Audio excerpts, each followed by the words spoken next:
What is up, NFL fans? The Battling Barber Brothers are back. Welcome to Betting with the Barbers, powered by Superbook Sports. I'm Ron Kruk, joined, of course, by former New York Giant Tiki Barber and former Tampa Bay Buck Rondé Barber. Guys, what is up? Can you believe we are approaching week number 7 in the NFL already? What happened? Yeah, that's what always happens. At some point, you realize the season's like almost halfway over. You're like, wait, we just started this thing. But teams are starting to identify who they are and who they're not. Like my team, the New York Giants, who have gotten blown out successive weeks. It's kind of getting depressing up here in New Jersey. We are officially at the third, right? At the 1/3 through the season, 18-week season through 6 games. And I think we can all say comfortably that the Detroit Lions are the worst team in football. We understand why Sean McVay jettisoned Jared Goff.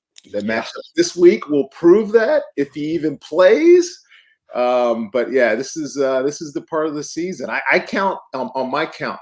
I did this right before I got on air today. I think there's 21 teams that are capable of making playoffs right now. 12 in the AFC, the entire West and North in the AFC, right?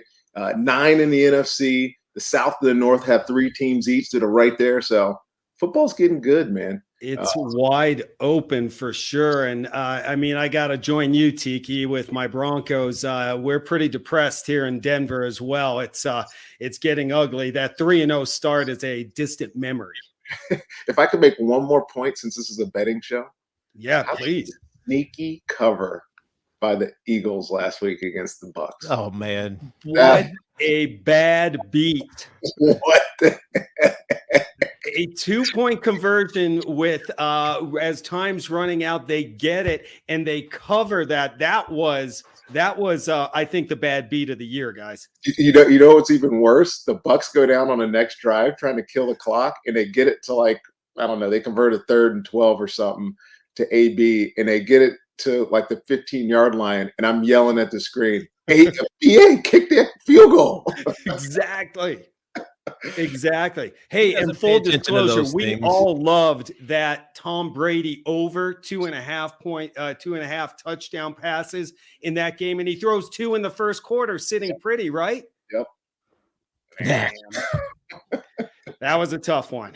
But you know what? That's why we move on to week number 7. Before we do move on, just a couple of quick notes. Favorites last week, guys, up again, covering in 8 games, while underdogs came through in 6. The underdogs now are 51-43 against the spread this season, but that gap has closed dramatically after the dogs held nearly a 2-1 edge 3 weeks ago. As we come into week number 7, many in the fantasy football world are referring to this as Bipocalypse week. That is because we have 6 teams that are off. The Bills, the Vikings, the Jags, Cowboys, Chargers, and Steelers all have the week off. So got to do some juggling with your lineups. And so we only have 13 games going down.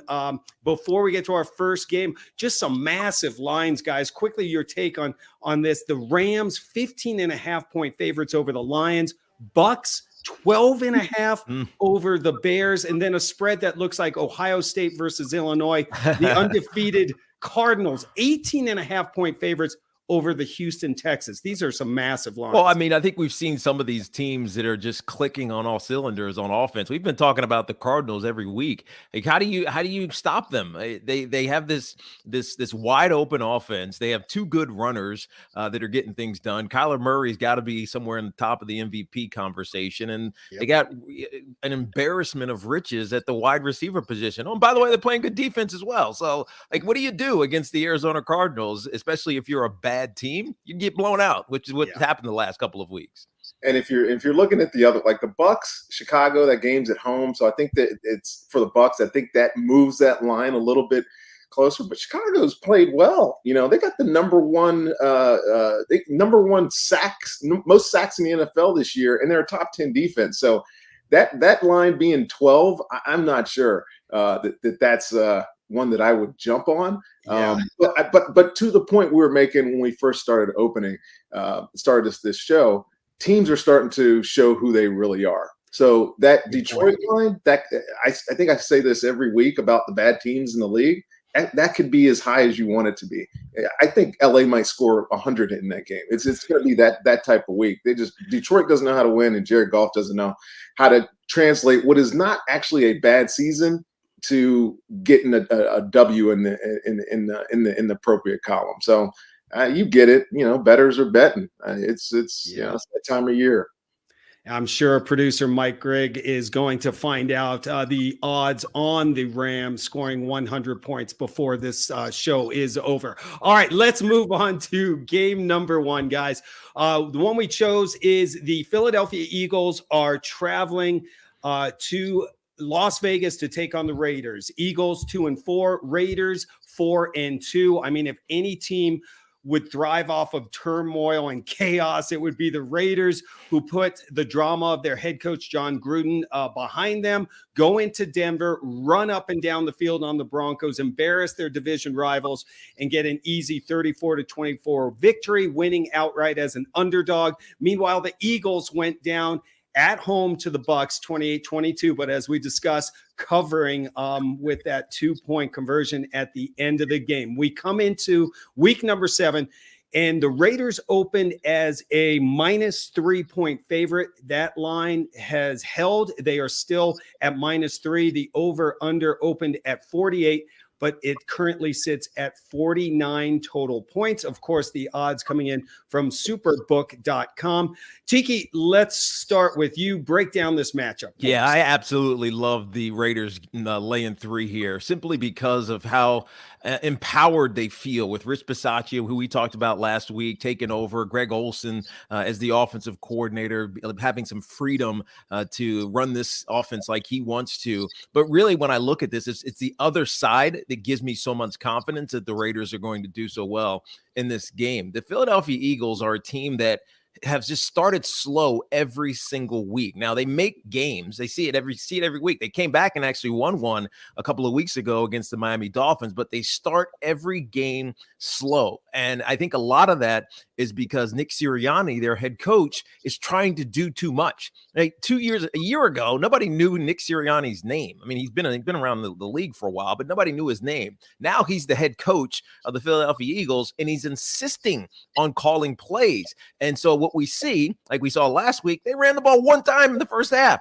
I mean, it becomes ridiculously unbalanced and puts too much pressure on Jalen Hurts, who's just learning how to be a quarterback in the NFL. Shane Steichen, their offensive coordinator, was the OC with the Los Angeles Chargers last year. He helped develop and grow Justin Herbert into the player that he was last year. Empower him. And until they do, I think the Eagles are going to struggle, especially against a very motivated Raiders team. So for me, laying 3, if you're the Raiders, this is an easy bet.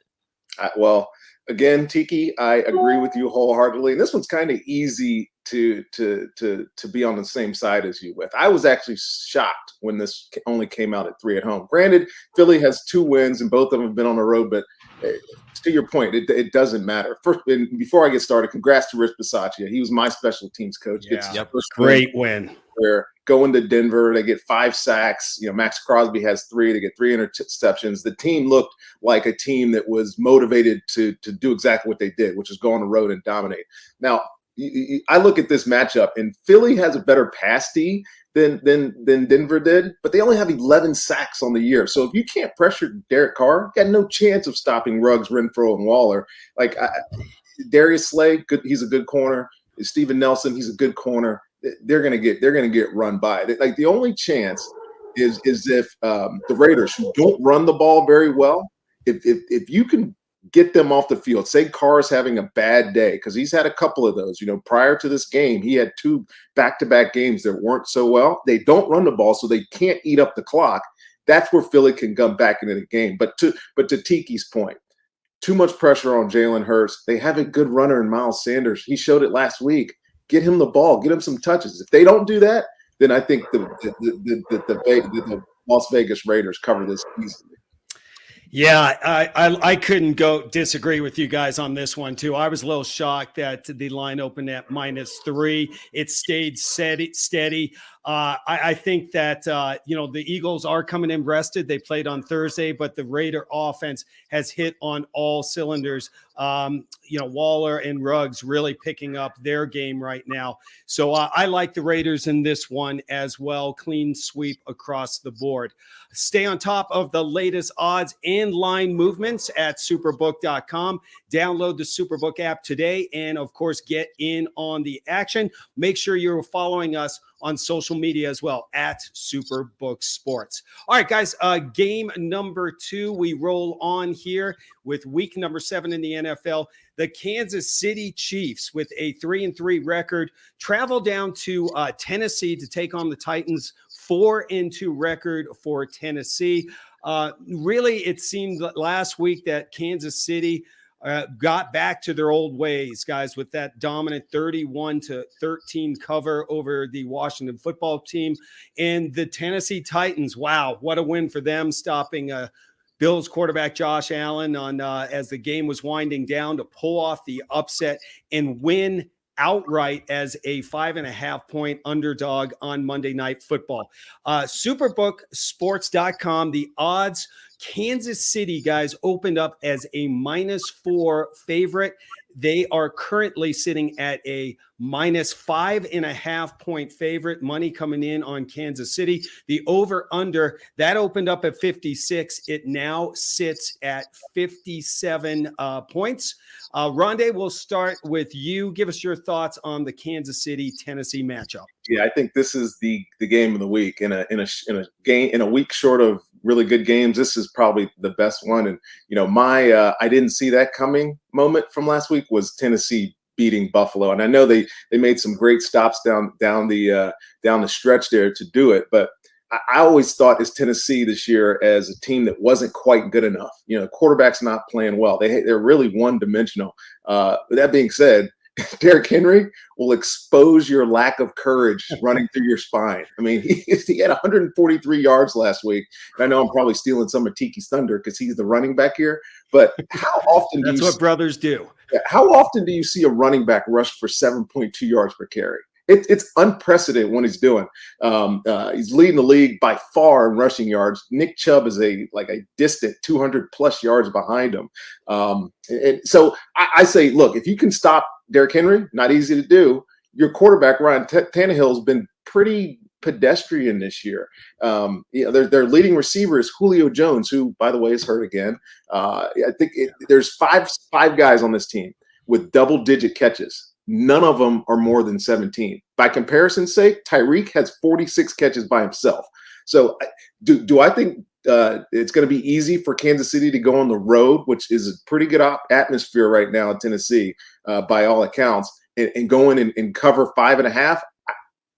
I don't think it's easy, but I do think that they can do it. I'm saying that this is a good number. They're going to win by at least 6 points against Tennessee.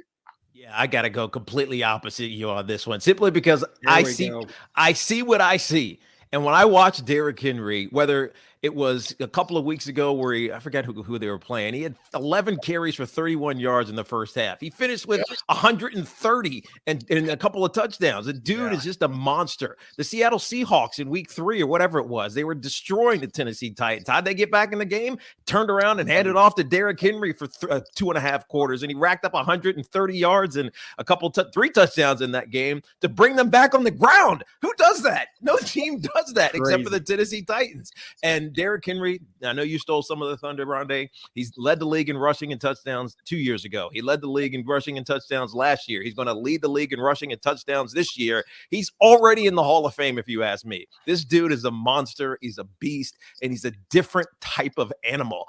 With that being said, he can be stopped. He can be contained, but I don't think the Kansas City Chiefs can do it. Still one of the worst defenses in football. To me, I like the Tennessee Titans covering this 5.5 at home. The atmosphere is going to be heightened. They're starting to feel good about themselves, and Mike Vrabel has them playing at a high level against it, especially their top opponents.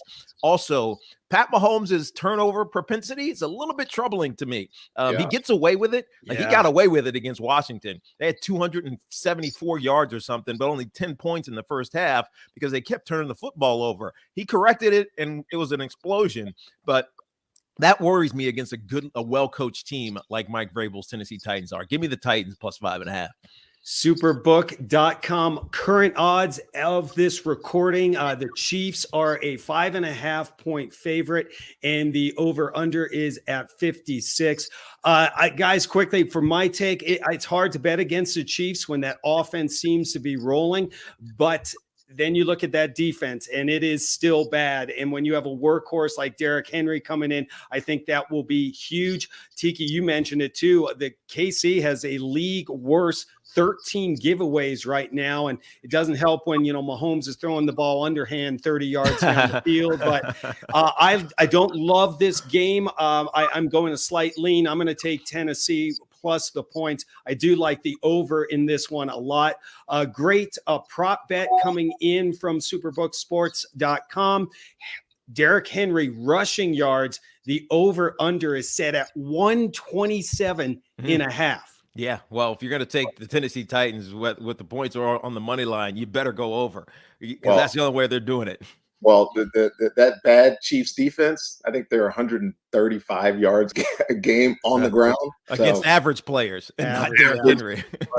So yeah, my only other caveat here is that if Kansas City doesn't win this game, right, and I think they're starting to feel a sense of urgency, still sitting 3 weeks in now. We've been talking about this, sitting on the bottom of the AFC West. Right. It's now you start looking yourself in the mirror and like, okay, maybe something isn't right with this team this year. So I that's why I think they're going to win. I think the urgency is right now for this team entering the second third of the season. That just sounds weird. That's a good point, though. And Tennessee coming off that huge emotional win over Buffalo. Quickly, the odds to win that AFC West, the Chiefs are still major favorites. They're 1-1 to win it, pretty much even. The Vegas comes in. They're 15-2 odds to win the AFC West, and the Chargers are a plus 160. So even though they're at the bottom of the division, the odds makers still have the Chiefs, the favorites, to win that division. All right, guys, let's now talk about your games of the week. Superbook Sports Barber Brothers game of the week. Before you lock in your picks this week, and make sure to keep on top of the latest lines at superbook.com and download the Superbook Sports app. All right, Tiki, game of the week. What you got for us? I have the Washington football team going out to storied Lambeau Field to take on the Green Bay Packers. The line has gone down to 8.5. It started over 9. It's down to 8.5 now. So some money's going to the Skins here, or formerly the Skins, the Washington football team. Yep. But to me, this is an easy cover for the Green Bay Packers at 8.5, where it is right now. And obviously we could talk about Aaron and how well he plays, and Devontae Adams and the run game that's been fantastic, and his ability to lift this team, especially after their ugly start where they lost to the Saints, who aren't a very good team this year, but they lost to the Saints. They've ripped off 5 in a row. It hasn't all been pretty, but they find ways to win. To me, this is more about the Washington football team and their regression the last couple of weeks. Quietly, by the way, the Green Bay Packers are a top 5 defense in the National Football League. But the Washington football team, Taylor Heineke, has regressed significantly the last couple of games. Yes. 1 touchdown, 3 interceptions, and just an inefficiency in operating this offense. They have talent. Terry McLaurin, Antonio Gibson, and J.D. McKissick coming out of the backfield. But their defense is getting gashed, run through over and over and over again. A team that has a plethora of first rounders on that defensive side of the ball, is ranked 31st in the league right now. I just don't think Washington is in a good state right now. And so give me the Green Bay Packers covering this 8.5 at home in Lambeau. It's probably going to be a little chilly too. It's getting to that kind of time of year. Well, I think, to your point, once you put a quarterback that everybody is begging for in the position to be the guy, yeah, you find out if he is the guy. Right. Guy. Yeah. Right? So we used to have a saying, "Are you hot or is this your game?" Seems like Heineke was just hot. It's not his game. So I agree with you. My only thing with Green Bay is that they're keeping games too close. I agree. And I agree that the defense has gotten better. Joe Barry's first-time coordinator there. He's kind of finding his way, and he's actually started finding his way with injuries in the secondary, which means one thing. Only ever means one thing. Keep it simple, stupid. Yeah. Play defenses that don't allow you to get beat the way that they've been getting beat early in the year, and so they've improved. All right, my game of the week, and this is rare for me because it's I got the Ravens two weeks in a row as my game of the week. Wow. Second week in a row, and it's Bengals at Ravens, and I know that I'm a Cincy homer. I've been doing it all year, but I just been riding them, and it's paid off, Rhonda. I can't get off of this football team because look, Cincy is 4-2. They've lost 2 games by a combined 6 points. So when I looked at this spread, it's 6.5. I definitely know that Joe Burrow and company will provide a better challenge than Justin Herbert and the Chargers did last week. I mean, I know the Ravens played great. 208 total yards allowed, only 14 first downs. That is not going to happen against the Cincinnati Bengals. Jamar Chase is 4th in the NFL in yards. He has 5 touchdowns. Joe Burrow is completing 70% of his passes. Tyler Boyd is actually a pretty good number 2 receiver right now. So they have options to keep it close. And if they're able to get a run game going with Joe Mixon, I'm saying that there's no way they won't be closer than 6.5 points. Actually may have a chance to win. It's a division game, right? It's a rivalry game early in the year that actually means something. And I think this Bengals team is prime. They're still prime because Baltimore hasn't played great.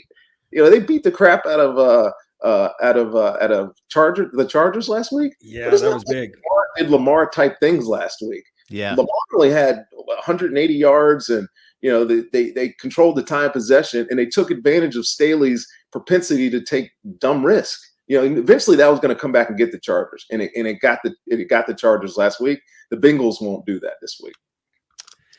Great stuff, guys. Wrapping up your games of the week. Ron is a 12-1 favorite to win the MVP. And I loved it this week. Tom Brady congratulated Rodgers on his new ownership with the Chicago Bears. That was very kind of him. And yeah, Rondé, I mean, huge matchup in the AFC North. And we could end week 7 with the Bengals in a tie for first place. The Bengals. That's Can crazy. you believe that? Yeah, everybody thought they were bottom dwelling this year because Joe Burrow tore his ACL. He's not going to be ready. Yep. And that played terrible in the preseason. Played awful. Probably on purpose, to be honest with you, now that I think about it. Got to give props to Cincinnati, how they've turned things around there for sure. All right, it's now time for a new segment. We are going back to the futures. Yes, let's join Doc Brown and Marty McFly as we check out 3 different futures wagers from superbook.com. Guys, if we only had that Gray's Sports Almanac that Biff had in Back to the Future 2, our picks would be on fire. Yeah, I wouldn't be keeping it in my back pocket, rolled up and for somebody to steal. Smart. Or the costly error, Biff. 100%. All right, a look at 3 futures bets currently available on superbook.com to wager on. Guys, number 1, let's check out some Super Bowl current odds, putting the spotlight on the Green Bay Packers, who their odds are currently 12-1 to win the Super Bowl. Tiki, we'll start with you. Your thoughts? Yeah, 12-1. I mean, I guess I can look at that and say it's okay. The one thing about this Green Bay Packers team, and we see it with LaFleur now as their head coach and the relationship that he's developed, which felt a little testy early on with Aaron Rodgers, is now blossomed despite the turmoil of this past offseason. They are clicking on all cylinders right now and winning games, whether it's ugly or beautifully. They're winning, and that's and I think more importantly, their pedigree. Right, once a team has had a veteran presence that's gone deep into the postseason, each of the last couple of years they've been in the NFC Championship game. Unfortunately, they haven't pushed through, but we know that means something because you know what it takes to get to that point. 12-1, I would take those odds easily for the Green Bay Packers, despite them not being, one of the top favorites to win the Super Bowl. I would take that in a heartbeat. I mean, if you're betting, yeah, take it, but I'll say this about Green Bay. Been to the past 2 NFC Championship games, haven't been. How many Super Bowls has Aaron Rodgers played in? Wow. Yeah, just one. Just one, right? Yeah, He's been to the most NFC Championship games for maybe Donovan's up there too, but that haven't progressed. I think they're tied, right? They might be tied, right? Whatever it is. So are you saying that, they got to get through the NFC first? That would be my hesitation on a 12-1 bet for Green Bay, because there's too many good teams in the NFC, starting with the defending Super Bowl champions, and the Dallas Cowboys, who might be the best team in football. They have one. Yeah, they're turning the ball over a lot. It's a little bit of smoke and mirror. I'm just telling you, it's a little bit of smoke and mirror. A lot. I mean, they tend to balance out. True. They take them away too. We won a Super Bowl in Tampa, not last year, but when I was playing, by taking the ball away. We had 9 touchdowns that year on defense. That was what propelled us to the Super Bowl. And I think Dallas is kind of doing the same thing. But anyways, back to the point. Green Bay 12-1. Take it if you want. I don't know if I'm jumping on that though right now. They've still got to prove it. The current odds coming in from superbook.com, the defending champs, the Bucks are 5-1 to win the Super Bowl. Bills 6-1, Chiefs 7-1, and then coming in at 8-1, Cards, Cowboys, and Rams. And if you want to take a flyer on the Detroit Lions, you're getting 5,000 to 1, guys. Nice. What was the Rams again? 8-1 odds. Yeah. All right. Interesting. Maybe we'll talk about them next week. Let's move on to our Back to the Futures bet number 2, turning the spotlight on the NFL MVP. Kyler Murray is the favorite to win with 7-2 odds, but we're talking about Dallas quarterback Dak Prescott, guys, who currently has 5-1 odds to win the MVP award. Your thoughts? I think I made this clear last week that Tom Brady's going to be an MVP. He's leading the league in passing still. He's second in touchdowns. He completed 80. I think he was talking about Lamar completing 87% last week. Tom Brady completed 81% last week. Now, is Dak at 5-1 a good bet? I'd say no. Because I don't think he's going to get there. Now, I watch that and I see marked improvement almost every week. He throws some balls, Teak, and you can agree with this because you watch the games where you're like on the run, pinpoint accuracy, and you're like, why were we ever considering this guy not being a top tier quarterback? That's right. Why did the Cowboys wait so long and cost themselves an extra $50 million? I don't know. You know what? Because they wanted to set the market for the rest of the quarterbacks and bury everybody else's cap. But that's another argument. That's a little insider stuff. 5-1 odds. I wouldn't take it because I just don't think he's. I think 5-1. I hate for one reason, Ron. One reason. I don't trust Dak Prescott staying healthy. He's hurt again. We hurt his shoulder in the preseason. He played through it and he's fine. Apparently he's fine. I don't know what it actually feels like on Monday mornings after a Sunday game. Now he throws that, overtime touchdown, which was on the money. Same thing on the run. CeeDee Lamb, beautiful. He lands awkwardly. His limp into the locker room was ugly. That wasn't I got a little strain here. He was really limping. So I just don't trust him staying healthy. 5-1. I don't love that at all. The other 5-1 favorite to win the MVP award, Josh Allen, still at 5-1. I would take that one. Tom Brady 7-1 and Aaron Rodgers 12-1. Ron. It's not Ron 12-1. I kind of like that one too. All right, guys. Number 3 in our Back to the Futures wager. we're going to get a little crazy, and the NBA tipped off this week. So we're going to go to the hardwood for this last future bet. And let's take a look at the Brooklyn Nets, guys. They are the favorites to win the NBA championship. Even after they got dog rolled by the Milwaukee Bucks last night. By correct. Wow. They are still the favorites to win 5-2 odds. Your thoughts? I don't, man. If Kyrie somehow gets available for this team, which doesn't seem likely, he's set in his ways. He's not going to get vaccinated. New York City being New York City is not going to lift its indoor vaccine mandate for large gatherings. And so I don't see him playing. They've already rescinded, the Nets have, Joe Tsai have already rescinded his extension, which was a big money extension. This is going to sour, I think, really quickly, especially because we've now seen Kevin Durant, KD, the guy who went there because of Kyrie, basically say he's got to do what he's got to do. I can't change his mind. It's I don't want to say it's fracturing, but it's just not the same like kumbaya story that it felt like it was going to become last year. Now, last year, we all know what happened. They had battle injuries. I think collectively in the playoffs, they played 11 games together. KD, James Harden, and Kyrie Irving. Who knows if they play any together this year? I don't love this bet at all, simply because I don't think they're going to get right in enough time to be a viable candidate in the East. And by the way, Giannis, he's winning the MVP this year. He's already improved his jumper. I mean, the dude he's assisting now, right? He goes to the lane and kicks it over to Grayson Allen, who drills a 3-pointer. I mean, who the hell is this guy? What can't he do? So, I don't like that about the Nets. Rondé? I don't know anything about professional basketball. I just don't watch it. But I know one thing. If it doesn't involve the Milwaukee Bucks, it's not happening. Whatever, I love it. Whatever I'll take them.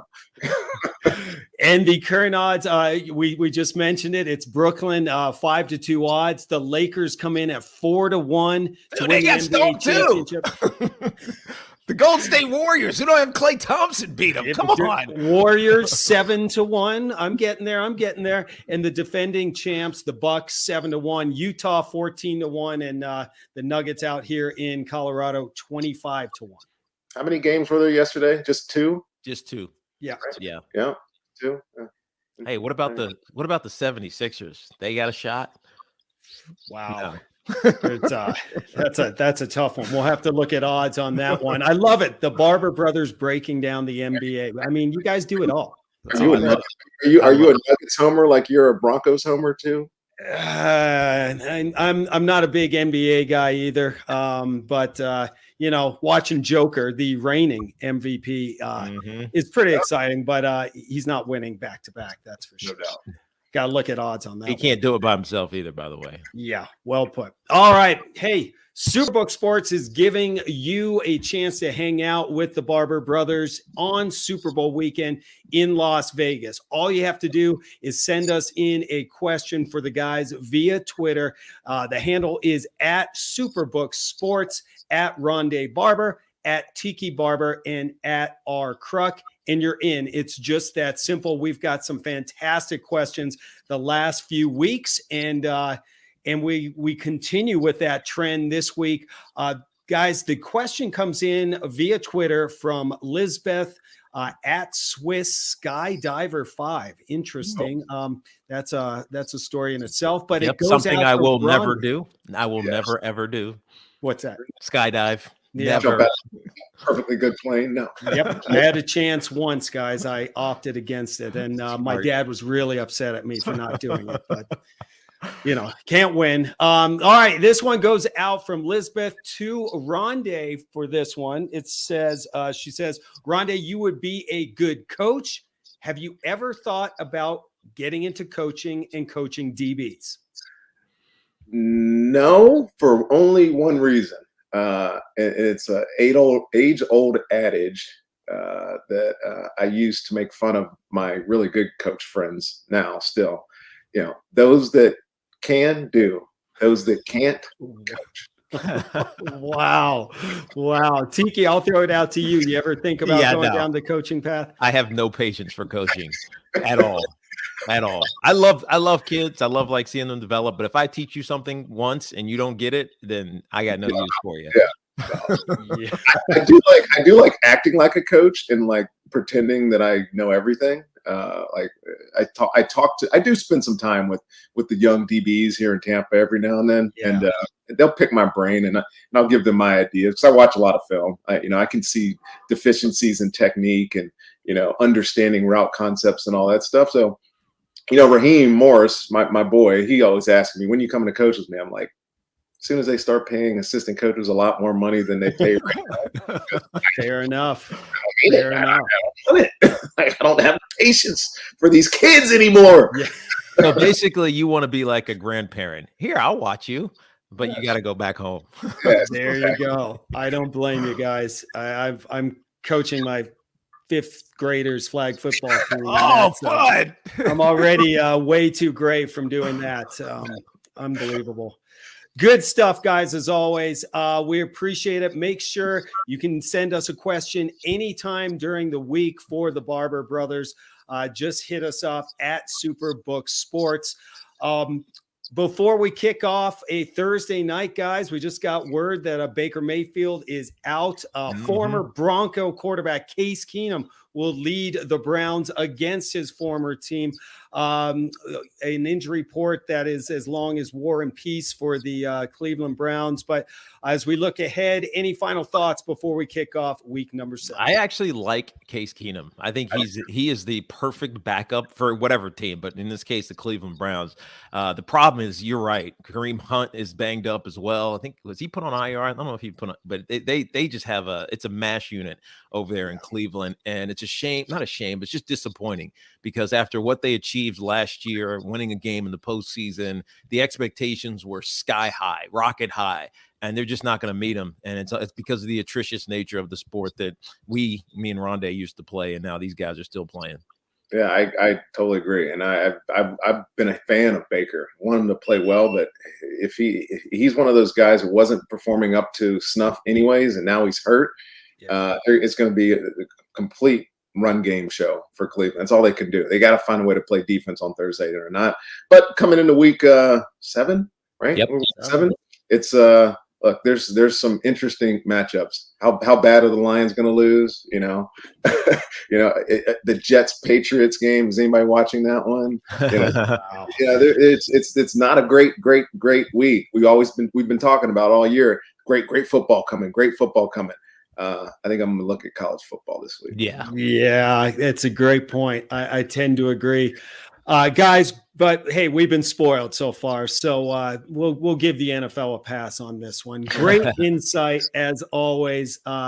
Enjoy the games this weekend, fellas. Cheers, Ronnie. Be good, Ron. Well, make sure to sign up at superbook.com. Download the Superbook app for the latest odds and follow Superbook on social media at Superbook Sports. And you can always check out the show on Twitter, Facebook, and YouTube, and the podcast version on Apple and Spotify as well. For Rondé and Tiki Barber, I'm Ron Kruk. We'll see you next week again for Betting with the Barbers.